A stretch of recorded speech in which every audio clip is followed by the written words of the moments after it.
পশ্চিমবঙ্গে যে রাজনীতিটা হচ্ছে সেটা হচ্ছে এই, মমতা ব্যানার্জি খুব চালাকি করে বিজেপির সঙ্গে এই মুহূর্তে কে কার থেকে বড় হিন্দু সেই প্রতিযোগিতায় নেমেছে, যেটাকে আমরা বলতে পারি কম্পিটিটিভ হিন্দুইজম।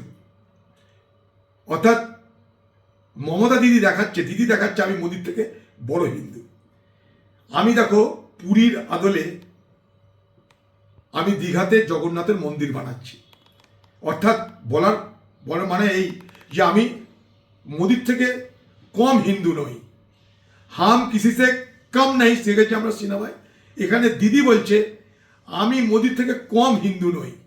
তাই মোদির দলের কোন লোক যদি আমাকে হিন্দু বিরোধী বলে, তাকে আমি প্রমাণ করে দেব যে পশ্চিমবঙ্গে আমি কম হিন্দু প্রেমী নয়। তাই আমি দুর্গাপুজোতে চাঁদা দিই, তাই আমি মন্দির করছি। কারণ মমতা ব্যানার্জি একটা জিনিস জানে যে পশ্চিমবঙ্গে যারা সংখ্যালঘু মুসলমান আছে, সেই সংখ্যালঘু মুসলমান সম্প্রদায়ের মানুষকে মোদির জুজু দেখিয়ে, মোদির ভয় দেখিয়ে আমার পক্ষে আমি রাখতে পারবো। এটা তো আমার ট্রাম্প কার্ড আছেই। এইবার আমি প্রতিযোগিতামূলক হিন্দুত্ব রাজনীতি করে, প্রতিযোগিতামূলক হিন্দুবাদী রাজনীতি করে আমি হিন্দুদের কতটা অংশকে আমার পক্ষে রাখতে পারবো, দিদির কাছে এটা এখন একটা বড় চ্যালেঞ্জ।